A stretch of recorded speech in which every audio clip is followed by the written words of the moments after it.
Now you might wonder, why the hell are you doing a video on South Park?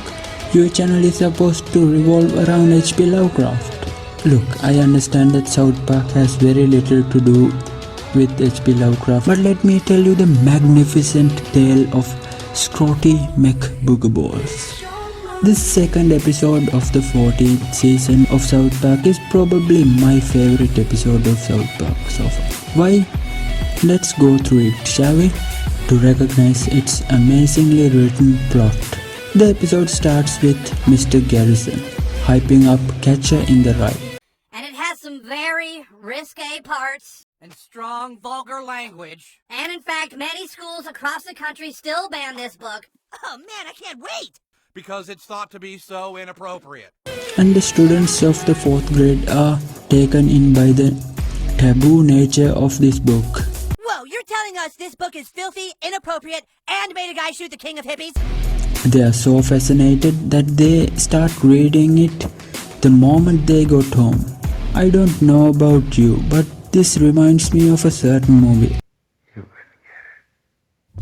You know, the whole outrage behind Joker about how it is the fantasy of a psychopathic incel. This attempts at stopping people from watching Joker actually ended up making Joker much more popular than it should have been.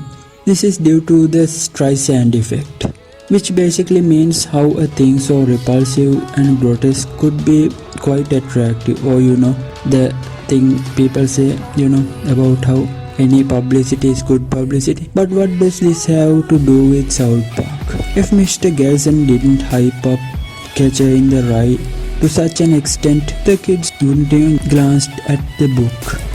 But Mr. Garrison's description of infamy made it so damn appealing to the students that even Eric Cartman, the laziest kid in South Park, finished reading it in a day, indicating sometimes any publicity is in fact good publicity. But this theme is echoed throughout the episode when the kids write a novel so disgusting that it makes people vomit when they read the first page.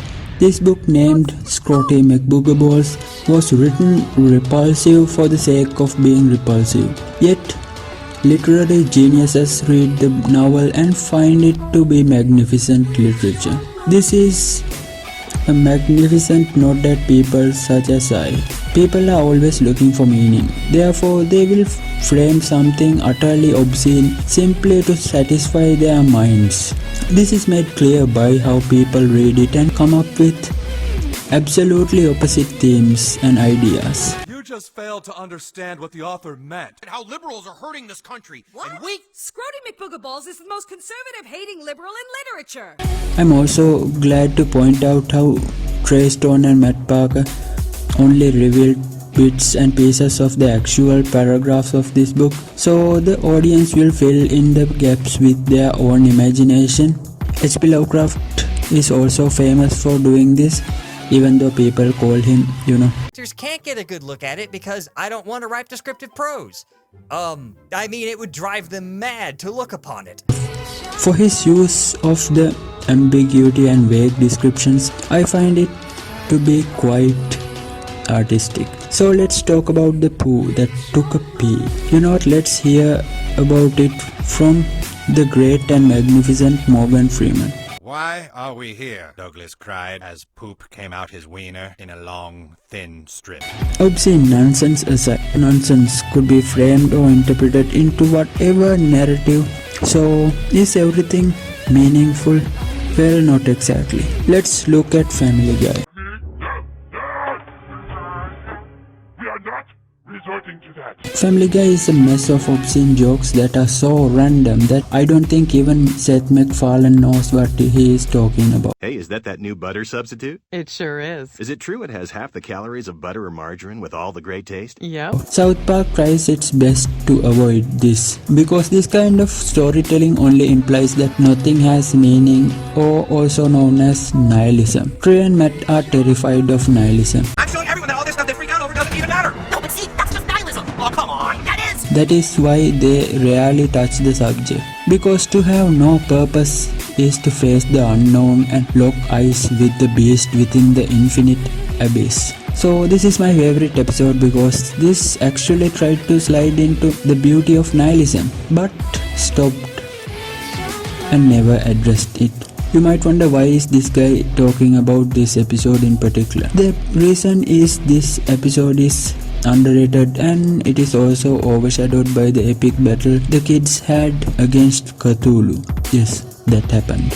So I decided to remind people how absolutely magnificent South Park is. And like and subscribe. This is not normally what I do, but like, subscribe and hit the bell icon and stick around, I guess.